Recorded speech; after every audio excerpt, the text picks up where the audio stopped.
इसलिए हम आपको इतना घुमा घुमा के पढ़ा देंगे, एग्जाम में जाकर बोलेंगे ये तो घूमे ही थे। सर एक बार दोबारा बता दीजिए ना, बस एक बार तो आइए। लेकिन आपको उसको प्रैक्टिस करना होगा दोस्त, क्योंकि बिना प्रैक्टिस के कुछ भी आसान नहीं होता और जिंदगी थोड़ा सा टफ होगा, लेकिन आप अपने आप को टफ बनाएगा, जिंदगी आसान हो जाएगा। कितना फैराडे? 2 फैराडे के लिए कितना मोल? 1 मोल। 1 मोल किसको बोलते हैं? परमाणु द्रव्यमान को ग्राम में लिखेंगे। आप सभी लोगों का स्वागत है आशीष पब्लिकेशन पर। मेरे प्रिय दोस्तों, भाई बहन, आप लोगों के लिए चाहे कोई भी ऑब्जेक्टिव हो दोस्त, चाहे फिजिक्स हो या फिर केमिस्ट्री, दोस्त आप लोगों के लिए जितना हो सके हम लोग हेल्प करने के लिए पूरा एक्साइटमेंट में रहेंगे। आप पूरा प्रयास रहेगा कि आप लोगों को हर एक चीजों को समझाया जाए, क्योंकि पिछले बार बहुत सारे बच्चों का कंप्लेन था कि सर आपके बुक से कुछ लड़ नहीं रहा है। हाँ, आपको बताया तो उस समय भी और आज भी बता रहे, दुनिया का कोई ऐसा किताब नहीं बनता जो हूबहू लड़ा दे। हाँ, क्वेश्चन घूमता है और उस समय आप लोग घूम जाते हैं, इसलिए हम आपको इतना घुमा घुमा के पढ़ा देंगे, एग्जाम में जाकर बोलेंगे ये तो घूमे ही थे। आइए हम लोग बिना समय गवाए स्टार्ट करते हैं प्रश्न को। देखिए इसमें पहला सवाल बोल रहा है, हाइड्रोजन ऑक्सीजन सेल निम्नलिखित में से किस प्रकार का सेल है? एक मेरे बातों को एकदम याद रखिएगा, जब भी हाइड्रोजन ऑक्सीजन सेल होना तो ये हम लोगों का एक ईंधन सेल होता है। इसका इस्तेमाल अपोलो मिशन के दौरान हुआ था। इसका सबसे बड़ा खासियत ये होता है कि ये प्रदूषण मुक्त होता है, यानी इसमें प्रदूषण बहुत कम मात्रा में पाया जाता है। आपसे यहां से 3 तरीका से क्वेश्चन घुमा के पूछा जा सकता है। पहला पूछा जा सकता है कि हाइड्रोजन ऑक्सीजन सेल किस प्रकार का सेल है, वो तो पूछ दिया, आप लोगों का ईंधन सेल हो जाएगा। लेकिन ये भी पूछ सकता है कि ईंधन सेल किस प्रकार का उदाहरण है, तो आप लोगों का हाइड्रोजन ऑक्सीजन सेल। आप लोगों से यह भी पूछा जा सकता है कि किस प्रकार के सेल में प्रदूषण नहीं फैलता है, तो आप लोगों का हो जाएगा क्या? Hydrogen oxygen cell. समझ में आया? और ये जो होता है इसका इस्तेमाल कब किया गया था? अपोलो मिशन के दौरान इसका इस्तेमाल किया गया था। तो ये बात है, ये सौर ऊर्जा से ग्रहण करता है ऊर्जा और उसके द्वारा ये ऊर्जा का रूपांतरण करता है विद्युत ऊर्जा में। खैर, तो ये हम लोग 25 नंबर सवाल था और 26 नंबर सवाल पर हम लोग आते हैं। आप लोगों का सपोर्ट चाहिए और आप लोगों को दिल से प्यार चाहिए दोस्त, आप लोग एकदम एक्साइटमेंट के साथ पढ़ते रहेंगे। देखिए बोल रहा है कि निम्नलिखित में से अभिक्रियाओं के लिए मानक इलेक्ट्रॉन विभव का मान दिया गया है और आप लोगों से क्या पूछा जा रहा है? विद्युत वाहक बल। 2 शब्द है, या तो आप लोगों से विद्युत वाहक बल पूछ दे या फिर सेल विभव पूछ दे। आप लोगों को हमेशा यही सूत्र लगाना है, ई कैथोड माइनस ई एनोड, यही सूत्र लगाना है। एक बार लगाना है, बार बार लगाना है, लगाते रहना है सूत्र को। अब देखिएगा, कैथोड उसको मानेंगे जो ज्यादा होगा, एनोड उसको मानेंगे जो कम होगा। लेकिन कब? जब हम लोगों का अवकरण हो रहा होगा तब। जैसे यहां पर +1 है, यहां पर कुछ नहीं है, इसका मतलब 0। यहां पर +2 है, इसका मतलब कुछ नहीं है, 0। यहां पर ऑक्सीकरण संख्या घट रहा है, जब घट रहा है तो अवकरण हो रहा है। तब इस स्थिति में आप लोग जो ज्यादा होगा उसको हम लोग कैथोड मानेंगे, कम वाला को एनोड मानेंगे। लेकिन जब यही ऑक्सीकरण हो रहा होगा, यानी बाद में ऑक्सीकरण संख्या में वृद्धि हो रहा होगा, यानी ये इलेक्ट्रॉन को ग्रहण ना करके बाद में इलेक्ट्रॉन का त्याग कर रहा होगा, ऐसा क्वेश्चन पीछे पड़े हैं, तब इसको हम लोग माइनस का चिन्ह लगाकर इसके पहले चिन्ह को बदलते हैं। प्लस को माइनस करते हैं और माइनस को प्लस। जब चिन्ह बदल जाता है तब हम लोग सूत्र लगाते हैं ई सेल का, ई कैथोड माइनस ई एनोड। अब बताइए कैथोड का क्या सूत्र होगा? तो कैथोड जो ज्यादा है तो क्या हो जाएगा? 0.80 और एनोड का क्या हो जाएगा? -0.14। आप लोग प्यारे हैं और आप लोग समझदार भी है। बोलिए माइनस माइनस क्या हो जाएगा? प्लस। जोड़ेंगे तो कितना हो जाएगा? 0.94 वोल्ट। आप लोग ढूंढ के बताइए कौन आंसर होगा? तो डी होगा। बोलिए कौन होगा? डी। क्या समझ में आया? चलिए हम लोग आगे का प्रश्न करते हैं। बोल रहा है 1 फैराडे विद्युत के कॉपर के विलयन में निक्षेपित होगा। बहुत अच्छा सवाल है, लेकिन आपको पहले इसको तोड़ना होगा। जब भी हम लोग CuSO4 को तोड़ेंगे तो हम लोगों का 2 घटक में टूटेगा। बोले सर कौन कौन? तो Cu2+ और SO4 बोले हाँ सर। अब देखिए जो Cu2+ है उसको कितना इलेक्ट्रॉन ग्रहण करना होगा? तो आपको लग रहा है यहां पर 2 इलेक्ट्रॉन ग्रहण करना होगा। नहीं, 2 मोल इलेक्ट्रॉन ग्रहण करना होगा, याद रखिएगा। तब हम लोग का क्या बनेगा? 1 मोल कॉपर बनेगा। तब हम लोग का क्या बनेगा? 1 मोल कॉपर बनेगा। यानी यहां पर कॉपर लिख दे रहे हैं, यानी Cu2+ 2 इलेक्ट्रॉन ग्रहण के कॉपर बन रहा है। इसका मतलब है कि 2 मोल इलेक्ट्रॉन चाहिए। 2 मोल इलेक्ट्रॉन चाहिए कितना मोल के लिए? तो 1 मोल कॉपर के लिए, 1 मोल किसके लिए चाहिए, कॉपर के लिए। इतना पहले दिमाग पर बात याद रखिए। बोले हाँ सर, ये तो हम लोग बात सीख गए।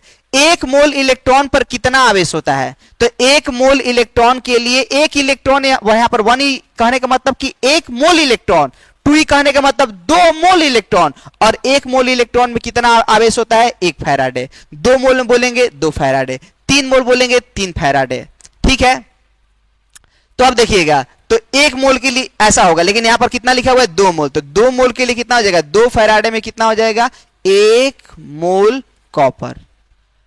तो अब आप लोगों से यही सवाल पूछा है कि 1 फैराडे CuSO4 के लिए कितना चाहिए, और ये बताइए कि 1 मोल कॉपर का द्रव्यमान कितना होगा, ये भी बताना होगा। 1 मोल कॉपर, यहां से सीख गए, थोड़ा दोबारा रिपीट करते हैं चीजों को, आप लोग का पूरा एकदम दही हो गया होगा।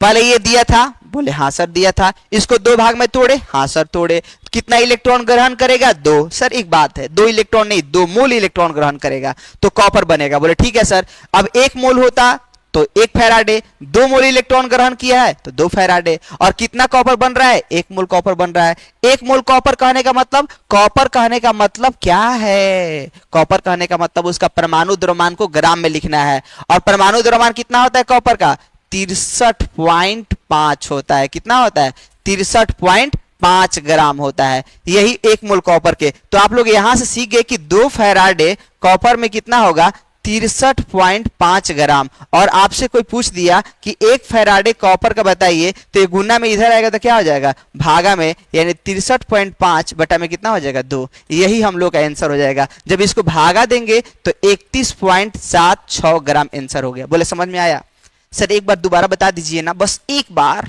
तो आइए। हमने बोला 2 इलेक्ट्रॉन ग्रहण करा, सर 2 इलेक्ट्रॉन तो 2 फैराडे, 1 इलेक्ट्रॉन तो 1 फैराडे, 2 इलेक्ट्रॉन है 2 फैराडे, इसके आगे कितना लगा, 1 मोल। 1 मोल किसके बराबर हो, तो उसके परमाणु द्रव्यमान को ग्राम में लिखते इतना, यानी 2 फैराडे किसके बराबर हो गया, इस परमाणु द्रव्यमान को ग्राम में लिखने पर। आपसे 1 फैराडे के बारे में पूछ रहा है, ये गुना में इधर आया तो भागा में, गुना भागा की ये आंसर आया। अभी भी नहीं आया तो आप लोग नादान है, नादान है। चलिए अब आगे देखिए, फिर बोल रहा है कि निम्नलिखित में से कौन सी अभिक्रिया एनोड पर होती है। यहां से एक ट्रिक काम करता है। ये ठीक है कि एनोड पर हमेशा ऑक्सीकरण होता है, और ऑक्सीकरण उसको बोलते हैं जिसमें इलेक्ट्रॉन बाहर निकल रहा हो या ऑक्सीकरण संख्या बढ़ रहा हो।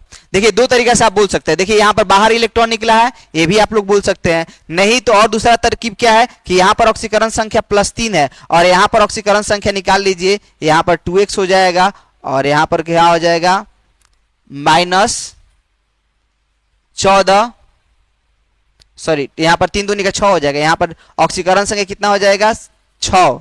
यहां पर ऑक्सीकरण संख्या कितना हो गया, +6। यहां पर निकालिए तो Cr का x मान लिए, और 2 को था तो 2x, ऑक्सीजन का कितना होता है, -2, 7 को है तो ऐसा हो गया, बराबर में कितना है तो -2 है, 7 दूनी का कितना, -14, -2, 2x, -14 उधर जाएगा तो क्या हो जाएगा, +14, तो 14 में से 2 गया, कितना हो गया, 12। x बराबर यहाँ पर, अच्छा यहाँ पर तो ऑक्सीकरण संख्या नहीं चेंज हो रहा है, और कुछ 7 दूनी का 14। अरे यहीं से आप लोग ट्रिक लगा लीजिए ना कि ऑक्सीकरण संख्या यहाँ पर इलेक्ट्रॉन का त्याग हुआ है, इलेक्ट्रॉन का क्या हुआ है, त्याग।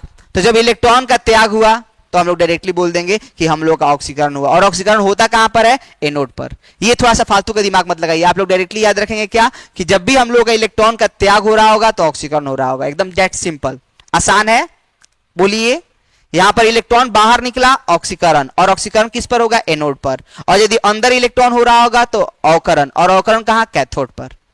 ठीक है, हो सकता है इस बार ऑक्सीकरण दिया होगा, ये आपसे पूछे कि इसमें क्या हो रहा है, तो आगे इलेक्ट्रॉन है, इसमें अवकरण हो रहा होगा, इसमें भी आगे इलेक्ट्रॉन, इसमें भी अवकरण हो रहा होगा, लेकिन इसमें इलेक्ट्रॉन बाहर है इसलिए इसका ऑक्सीकरण होगा। यानी जिसमें इलेक्ट्रॉन बाहर निकले वो ऑक्सीकरण, जो अपने अंदर इलेक्ट्रॉन ले ले वो अवकरण। समझ में आया, अवकरण का दूसरा नाम ही अपचयन है। इसलिए दिमाग को हटाइए और बहुत कुछ लगाइए और जिंदगी में बहुत कुछ पाइए। चलिए आइए हम लोग आगे देखते हैं। हेलो,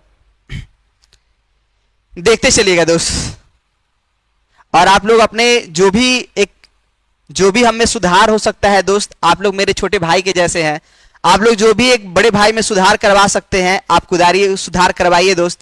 हमें पूरा एकदम आप लोगों से गुजारिश रहेगा कि आपके द्वारा जो भी हमारे में कमियां दिखाई दे रही है उसको बताने का प्रयास करेंगे, हम अपने आप में सुधार करेंगे और आप लोगों के लिए ढेरों सारा कंटेंट लेकर आएंगे। 3 चीज है, देखिए 3 चीज है, कौन कौन। पहला है विशिष्ट चालकता, विशिष्ट चालकता, इसको कप्पा दर दिखाते हैं। कप्पा बराबर 1/ρ होता है। एक होता है मोलर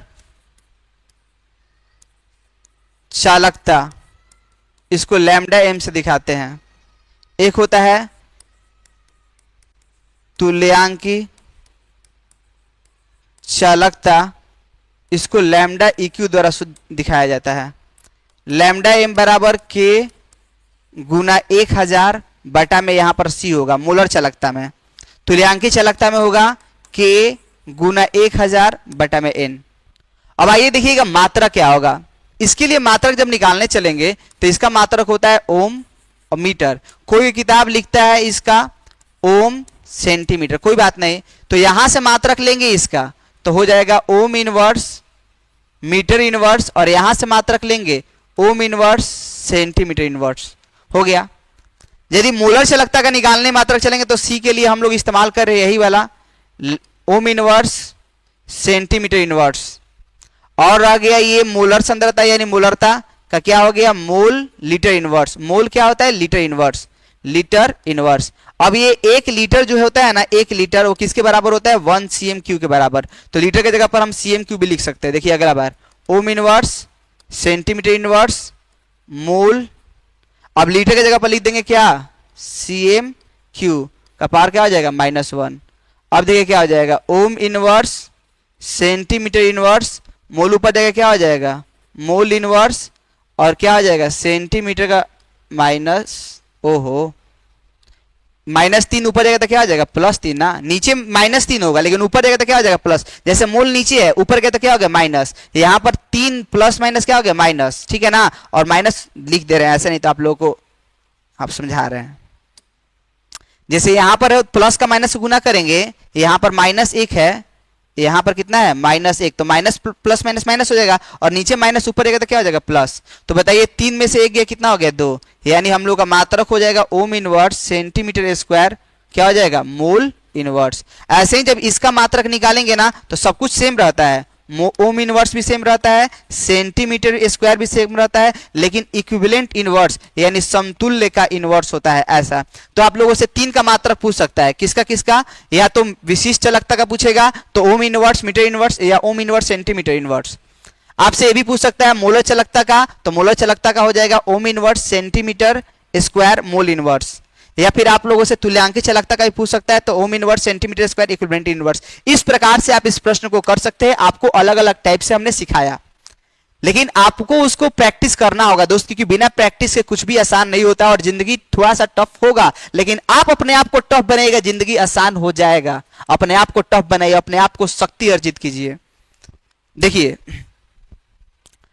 फिर हम लोग अगला सवाल पर आते हैं। तो बताइए मोलर चालकता का क्या मात्रक हो जाता है ओम inverse centimetre square mole inverse, यानी आंसर नंबर क्या हो जाएगा ए नंबर ही आंसर हो जाएगा। तो हमने आपको सिखाया।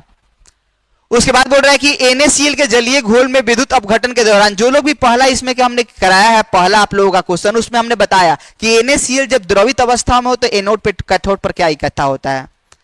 जब NaCl जलीय विलयन हो तो जलीय विलयन में भी 2 स्थिति, यदि तनु विलयन हो तो क्या होगा, शांत विलयन होगा तो क्या होगा, ये हमने पहला का वीडियो में बताया है। हालांकि अभी इसको शॉर्टकट में बता दे रहे हैं कि विद्युत अपघटन में कैथोड और एनोड पे, विद्युत अपघटन में क्या होता है ना कि जब जलीय विलयन है, जब जलीय विलयन है तो माइनस मतलब कैथोड, प्लस मतलब एनोड, तो माइनस पर हम लोगों का H प्लस इकट्ठा होगा और प्लस पर हम लोगों का कौन इकट्ठा होगा, OH माइनस इकट्ठा होगा। ठीक है, तो OH माइनस जब जाके इकट्ठा होगा तो यहाँ पर कौन सा गैस बनाएगा, यहाँ पर ऑक्सीजन गैस, और इस पर यहाँ पर कौन सा हाइड्रोजन गैस। तो आप लोगों से माइनस मतलब कैथोड पर हम लोग का क्या होगा हाइड्रोजन गैस, और एनोड पर क्या होगा ऑक्सीजन गैस। आपसे पूछ क्या रहा है कैथोड पर, कैथोड मतलब माइनस पर कौन सा गैस इकट्ठा होगा, हाइड्रोजन गैस। और आप लोगों का बहुत सारे लोगों का सवाल हो गया सर ये NaCl है तो Na प्लस टूटेगा तो प्लस वहां पर जाकर इकट्ठा होना चाहिए ना, क्योंकि ये प्लस को वहां पर जाकर डिस्चार्ज होने में ज्यादा समय लगता है, उससे पहले ही H प्लस जाके वहां पर डिस्चार्ज हो जाएगा जल्दी। यानी किसका डिस्चार्ज पोटेंशियल कम है, जो जल्दी जाया जाकर डिस्चार्ज हो गया, कहानी खत्म हो गया। तो यही बात है, यानी सोडियम नहीं होगा, आंसर क्या होगा हाइड्रोजन। और वही यदि आप लोगों से ये भी पूछ सकता था कि बताइए एनोड पर कौन इकट्ठा होगा, तो ऑक्सीजन। लेकिन यदि ये केवल जलीय घोल नहीं होता, ये केवल द्रवित अवस्था होता जिसमें जल की मात्रा नहीं है, केवल जल की मात्रा नहीं है तो ये माइनस, ये क्या हो गया प्लस, और केवल NaCl है तो Na प्लस और Cl क्या हो गया माइनस, तो माइनस जो होगा प्लस पर इकट्ठा होगा और प्लस वाला किस पर इकट्ठा होगा माइनस पर, यानी एनोड जो होता है वो कैथोड पर, यानी Na प्लस इकट्ठा होता है कैथोड पर और Cl माइनस इकट्ठा होता है एनोड पर। लेकिन कब, जब केवल NaCl रहेगा तब ना। अब उसमें पानी मिला दिए बालक, पानी वाला वो वाला एक वाला होगा नहीं ना, तो बदलेगा बदलेगा। अब आइए अगला सवाल देखिए, निम्नलिखित में से कौन विलयन विद्युत का संचालन करता है, तो वैद्युत अपघट्ट। वैद्युत अपघट्ट डिफिनीशन भी आप लोग यही बताया जाता होगा जहां पर भी आप लोग पढ़ते होंगे कि पदार्थ की वो अवस्था जिसमें धारा का प्रवाह करने पर आयन में अपघटित हो जाता है, वैसे को हम लोग क्या बोलते हैं वैद्युत अपघट्ट। ये सवाल, इस टाइप का सवाल पीछे भी आया है, ABCD में से मानक इलेक्ट्रोड विभव दिया गया है, जिसका भी मानक इलेक्ट्रोड विभव जितना कम होगा उसका अपचयन विभव उतना ही अधिक होगा, उसका अपचायक क्षमता ज्यादा होगा, उतना ज्यादा इलेक्ट्रॉन को ग्रहण करने की काबिलियत रखेगा। किसका बताइए, माइनस में वैल्यू किसका ज्यादा है बताइए तो, किसका किसका किसका, यानी इसका अपचायक क्षमता, यानी इसको अपचयित करने की, यानी इसको दूसरे से इलेक्ट्रॉन को ग्रहण करने की काबिलियत ज्यादा होगा। देखिए कौन कौन, तो जिसका भी माइनस वैल्यू ज्यादा है वही मान ज्यादा होगा। किसका, ये सबसे कम कौन है, जो सबसे कम उसी का मान ज्यादा होगा। बताइए सबसे कम यही है, क्योंकि माइनस में जो वैल्यू ज्यादा होता है वही वैल्यू क्या होता है कम होता है, ठीक है ना। तो सबसे कम जो होगा उसी का अवकरण क्षमता या अपचयन शक्ति, अवकरण क्षमता बोले या अपचयन शक्ति बोले बात एक ही है, जिसका ये सबसे कम उसका मान सबसे ज्यादा होगा अवकरण या अपचयन शक्ति का। इसमें पीछे का सवाल पूछा गया है, दिमाग को एकदम बढ़िया से रिलैक्स रखिएगा। तो इसका आंसर क्या हो जाएगा, इसका आंसर हो जाएगा ए। चलिए फिर अगला बोल रहा है किसी चालकत्व के सेल स्थिरांक क्या होता है, तो आप लोगों को डिफिनीशन ही बताया गया होगा। सेल स्थिरांक क्या होता है, तो दोनों इलेक्ट्रोडों के बीच की दूरी एवं अनुप्रस्थ काट के क्षेत्रफल के अनुपात को ही सेल स्थिरांक कहा जाता है। तो एल बटा ए होता है, बोले हाँ सर। फिर बोल रहा है 34, सेल का ये ऐसा है विद्युतवाहक बल 1.1 वोल्ट है, इसका कैथोड क्या होगा। तो एक बात याद रखिएगा, कैथोड उसको बोलते हैं जो इलेक्ट्रॉन को ग्रहण करता है, एनोड उसको बोलते हैं जो इलेक्ट्रॉन को त्याग करता है। तो ये Zn जो है ना वो सॉल्यूशन बन जा रहा है, यानी Zn से क्या हो गया, Zn 2+ हो गया, और ये सॉल्यूशन से बन रहा है यानी बिलियन से Cu बन रहा है, इसका मतलब Cu 2+ है, क्या बन गया कॉपर बन गया। तो जब Zn से Zn 2+ बना, Zn से क्या बना Zn 2+ बना, तो जब Zn से Zn 2+ बन रहा है बालक तो ऑक्सीकरण संख्या बढ़ रहा है, और जब ऑक्सीकरण संख्या बढ़ रहा है तो ऑक्सीकरण होगा, और ये ऑक्सीकरण संख्या घट रहा है तो क्या होगा अवकरण होगा, ठीक है। तो यहां पर हम लोगों का क्या होगा अवकरण होगा, तो ये हम लोग का क्या हो जाएगा, ये हम लोग का कैथोड होगा, ये हम लोग का क्या होगा कैथोड, यानी कैथोड के रूप में कौन काम करता है कॉपर, ठीक है। और एक और ट्रिक बता दे कि यदि ऐसा कभी भी दिखा होगा ना उसमें जो दाएं तरफ वाला होता है वो कैथोड होता है और बाएं तरफ वाला एनोड होता है, ज्यादातर ये भी होता है। फिर बोल रहा है आर्हेनियस का सिद्धांत किसने दिया था, छोटा सा बात है और अच्छा सा बात है, क्या आर्हेनियस ने इस बात को बताया था। बोले विद्युत अपघटन में ऑक्सीकरण होता है, ऑक्सीकरण किस पर होता है एनोड पर कि कैथोड पर। अब एक बार बार बार हजार बार कितना बार बताएं, एनोड पर क्या होगा ऑक्सीकरण और कैथोड पर क्या होगा अवकरण। फिर बोल रहा है ये शानदार सा और प्यारा सा सवाल बस आपके लिए दोस्त, यहां बोल रहा है कि 32 ग्राम ऑक्सीजन को मुक्त करने के लिए विद्युत की मात्रा कितनी आवश्यकता होगी। इस टाइप का सवाल आता है और इस टाइप के सवाल को आपको प्रैक्टिस कर लेना होगा। देखिए जैसे ऑक्सीजन है, अब ये बालक ऑक्सीजन जो है, ये ऑक्सीजन जो है वो कितना इलेक्ट्रॉन को डोनेट करेगा कि हम लोगों का O2- बनेगा। देखिए ऑक्सीजन जो है 2 इलेक्ट्रॉन को त्याग कर देगा, त्याग नहीं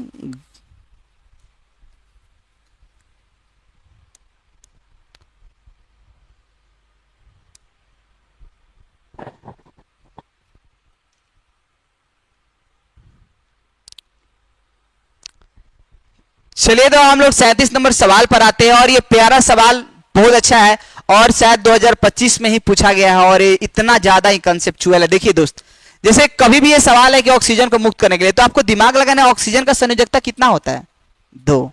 तो जब भी 2 होगा, और देखिए 2 है ना, यानी कहने का मतलब ये है कि जो हम लोगों का ऑक्सीजन है वो 2 गो इलेक्ट्रॉन को ग्रहण करके O2- बनाता है, ठीक है। तो अब बताइए कि कितना, एक इलेक्ट्रॉन 2 इलेक्ट्रॉन नहीं होता है, यहां पर 2 मोल इलेक्ट्रॉन यानी 2 फैराडे इलेक्ट्रॉन, ठीक है ना। 2 फैराडे आवेश के लिए कितना चाहिए, 1 मोल चाहिए। कितना मोल चाहिए? 1 मोल ऑक्सीजन चाहिए। समझ रहे बातों को? कितना मोल चाहिए? 1 मोल ऑक्सीजन चाहिए। बोले हाँ सर, ये तो हम समझ गए कि 1 मोल ऑक्सीजन चाहिए, ये हम लोग एकदम बढ़िया सा कंसेप्ट सीख रहे हैं। अब ये हमको बताइए कि 2 फैराडे के लिए 1 मोल तो हमको चाहिए, लेकिन 1 मोल में कितना होगा? तो 1 मोल उसको बोलते हैं जो परमाणु द्रव्यमान को ग्राम में लिख दें। तो बोले सर ये ऑक्सीजन का कितना होता है? तो ऑक्सीजन का होता है 16। कितना होता है? 16। यानी 2 फैराडे के लिए आपको कितना ग्राम चाहिए बालक? 16 ग्राम चाहिए। और वास्तव में आप कितना भी ग्राम का निकाल सकते हैं। कब? जब आपको 1 ग्राम का पता हो तब। तो आप लोग क्या करेंगे? पहले 1 ग्राम का निकालेंगे, तो 1 से गुना करेंगे तो कुछ बदलेगा नहीं। 16 गुना में इधर आएगा तो क्या हो जाएगा? भागा में, यानी 2/16 फैराडे। कितना ग्राम में? 1 ग्राम में। 2 ग्राम बोलेंगे 2 से गुना, 3 ग्राम बोलेंगे 3 से गुना, और 32 ग्राम बोलेंगे 32 से गुना कर देंगे। यानी इस प्रकार से, यानी 32 ग्राम के लिए 2/16 गुना कितना हो गया? 32 फैराडे। 16 दूनी का 32, 2 दूनी का 4 फैराडे। दोबारा क्वेश्चन को देखिएगा। ऑक्सीजन ने कितना इलेक्ट्रॉन ग्रहण किया? 2, और 2 ऑक्सीजन बन गया। तो ये कितना फैराडे? 2 फैराडे के लिए कितना मोल? 1 मोल। 1 मोल किसको बोलते हैं? परमाणु द्रव्यमान को ग्राम में लिखेंगे। तो 2 फैराडे में 16 ग्राम। 1 फैराडे के 1 ग्राम का निकालना होगा, गुना में इधर आएगा तो भागा में। 32 ग्राम के लिए 32 से गुना कर देंगे, आंसर हो गया। फिर बोल रहे हैं जंग है। जंग क्या है? तो जलयोजित फेरिक ऑक्साइड है। जलयोजित क्या? Ferric oxide. समझिएगा, जैसे Fe2O3 होता है प्लस डॉट H2O लग गया, यानी उसमें से जल का बाहर निकलना, जल उसमें से बाहर निकल रहा है, जल उसको तोड़ रहा है, इसीलिए हम लोग पानी से उसको बचाते हैं। नहीं तो पानी जो होता है लोहा को खराब कर देता है।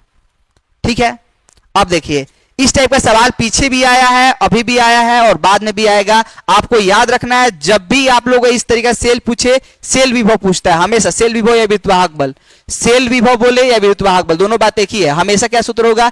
ई कैथोड माइनस ई एनोड।